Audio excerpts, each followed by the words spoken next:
Hi, and welcome to Plugged In, the OB Gaming series where we glean insights from industry leaders and innovators.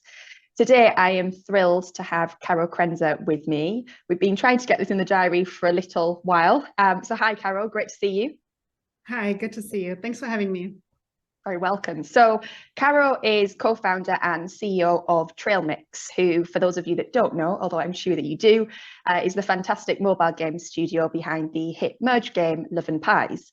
And prior to that, Caro honed her craft across the free-to-play space and built the London studio for King. And for those of you that don't know, Trailmix received seed funding from the Epic Supercell before taking majority investment in 2022. And given the current landscape around investment in the industry at the moment, I was super keen to speak with Caro about that journey and get her advice for current industry leaders who might be thinking about setting up on their own. But it would probably be helpful to kind of set the scene a little bit, if that's okay with you, Caro, and just ask you to kind of describe the Trailmix vision and what you were aiming to achieve when you set about on the journey of creating the studio. Absolutely. As you mentioned, I joined King in 2012.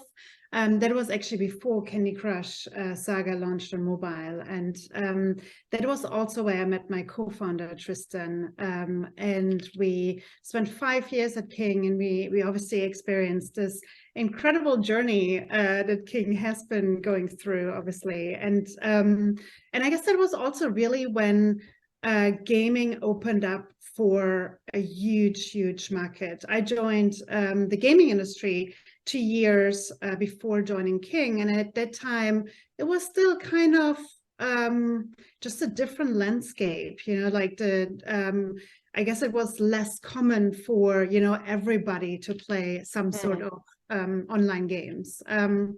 And so definitely King and other companies at the time, including Supercell, have really opened up gaming to just an incredibly broad audience. And so it's just so interesting to see and sort of like having, you know, experience the fact that absolutely everyone plays. And by making like a really good bite-sized experience for players, you do just capture this vast audience. We did feel, however, that we wanted to give players more. We saw this big opportunity of sort of like, you know, like reaching people by making something that's very snackable. We also wanted to give them something that was really nourishing and left them nourished when they finished their play session. And that is really how Trailmix came about. The reason why we called the company Trailmix is because we're making games that are snackable yet nourishing. And we really want to create safe and nourishing spaces for millions of people. I love the idea behind the name. I remember when you first told me about it, and I think it's fantastic. And it does make you feel like that when you play Love and Pies. It is a fantastic game. So thank you for kind of setting the scene for us, Caro. And as I said, you know, you raised your seed fund with Supercell, but let's kind of rewind before that was actually achieved. And how did you approach that, you know, from creating interest in the business idea to preparing your pitch to then ultimately choosing the right partner? Yeah, we actually spent a lot of time preparing for our seed round. So we left King in the summer of 2017, and we officially launched Trailmix in December 2017 during Slush in Helsinki. And so basically what we did during this time was really just talk. Basically, we talked about what kind of company do we want to be, what our values and beliefs and main pillars, who is it who we want to get on board over time? That is from an employee perspective, but also from an investor perspective. Like, under what circumstances would we sell the company? And we also just talked to a lot of advisors and a lot of people to sort of understand the general landscape. And I guess when you raise for the first time, you don't actually really know what angel investors are, what VCs are, what, yes. You know. I always say this when I'm having conversations with people. It's funny because it's one of those things that everybody else feels that other people know innately, and it's something that everyone can talk about but them. But actually, you know, if you haven't had to have those conversations before, why would you understand that kind of ecosystem? But it's something to learn and really, I mean, have to get to grips with to make the right decisions for yourself. Absolutely. So yeah, it was really useful to take the time to really understand that fully. And there are actually two books that everyone recommends to everyone. And the first one is Venture Deals, which gives a really good overview of, like the different sources of investment, basically. And the other one is actually Founders Dilemmas, which very much talks about, like founders focus on sort of like control or wealth creation. And these books really actually helped us to sort of immerse ourselves into that space and really understand what was important for us. And then also, we actually wanted to bootstrap for a while because we figured we have to have a prototype before we can actually raise money.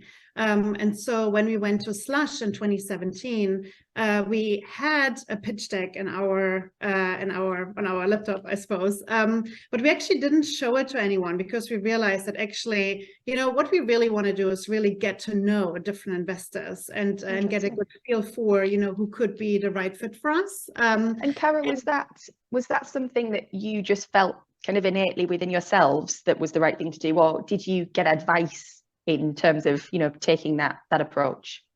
It was definitely advice that we also got in terms of, an important piece of advice is obviously, it's always good not to actively raise, or not to actively go out there and search for money, so to say, because I think, that does pique the interest of investors when, it's not quite sure, if you know what I mean. And, but also it felt like, actually, we had some time to really figure it out. We didn't feel the pressure that we needed to raise right away. And we honestly just wanted to get to know a few people and just understand who fits well with us and our culture. And we had tons of meetings during Slush in Helsinki. And honestly, after a few meetings, we were like, no way, like we would not raise from them because they're just not a good fit for us. And I think what we realized during that time also, and I mean, even more so now, is that it's such a big decision to bring an investor on board because you will have to work with them for a very, very long time, and they can influence sort of the path and the journey of the company. And so we're really glad we took that time. But we also were really lucky in terms of the timing was just so good when we started to raise, because it was December 2017. The general funding investment was, just about to heat up. It was very just a positive time, I suppose, to raise investment. And also there weren't a lot of companies coming out of the big mobile gaming companies. So when we left King to start our own company, that was actually a big deal because we were one of the first companies to come out of King to set up a new mobile gaming company. So there was a lot of interest. Yeah, no, I can absolutely imagine. I think at the moment, because the investment landscape is quite different to what you faced, I mean, as you said, it was just starting to heat up at that point. I suppose there's kind of concern, and I've had some conversations recently in the last couple of weeks, actually, there's concern from people that people on a similar path to yourself will perhaps almost think less about those kind of important kind of fit and value piece when they're looking at investors, because it is much more difficult to raise money at this moment in time.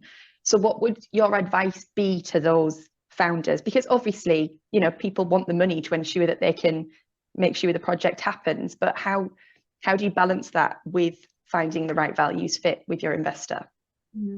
I'd say, first of all, the seed round is only the first step, right? And I think it's really, really important to consider what your decision means for the next step, because in the end, if you raise money now and then you put yourself in a situation to not be able to raise your Series A, then raising money now is actually not going to be super helpful for you.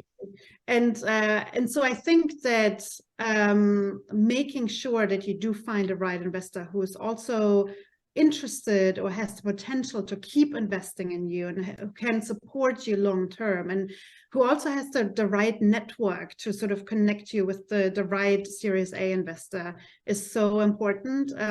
So my main advice would probably be not to panic. Usually Series seed is still much easier to raise because there is still actually a lot of money out there, and especially for seed investments, which tend to be smaller, a lot of investments are being made. And it's the only area that hasn't declined, actually, when you look at all the figures over the last 12 months. Yeah, exactly. And just thinking back to that time, my kind of one last question on that piece, what was the biggest challenge that you've encountered, or something that took you by surprise that you found difficult?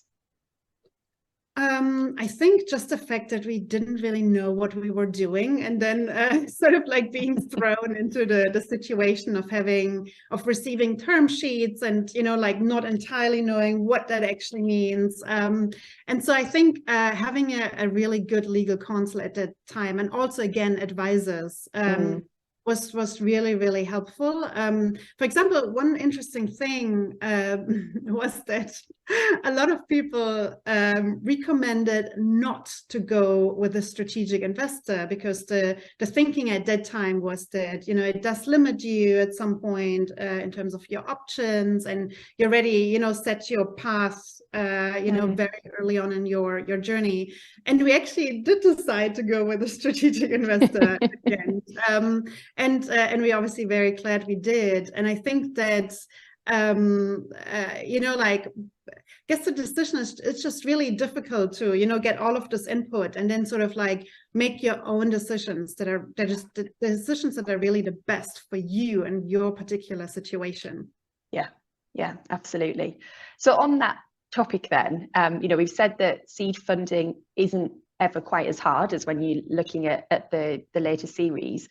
But when you made the decision to take the majority investment from Supercell, did that feel like a bigger decision? Obviously, you knew you were kind of getting into bed, so to speak, with a strategic investor, but did it feel like a bigger decision? And were there any concerns at that point that it was the right move? And how did you kind of mitigate those concerns, if there were any?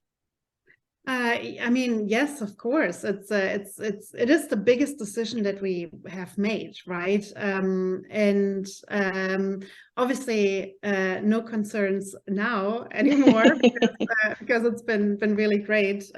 So we closed the deal 9 months ago. But I think at the time there were just so many things to consider, and most importantly, we wanted to ensure that what our vision has been for Trailmix, and, you know, our focus on a team and a culture that we've created wouldn't be negatively impacted by anything we're doing from a commercial perspective. And so really the most important pillars for us was to ensure we provide an environment where we can keep working on and growing a Trailmix for a long time. And so we did explore a lot of different options for us. And in the end, going with Supercell was actually a no-brainer, because we've worked together for such a long time, and we knew that, you know, they are very supportive of what we're doing, and they are just such a great fit culturally and just from a values and belief perspective. Yeah. So, you know, now I said at the beginning I was going to ask you for some advice, so no pressure here, but I'm sure you can come up with lots of words of wisdom given the journey that you've been on.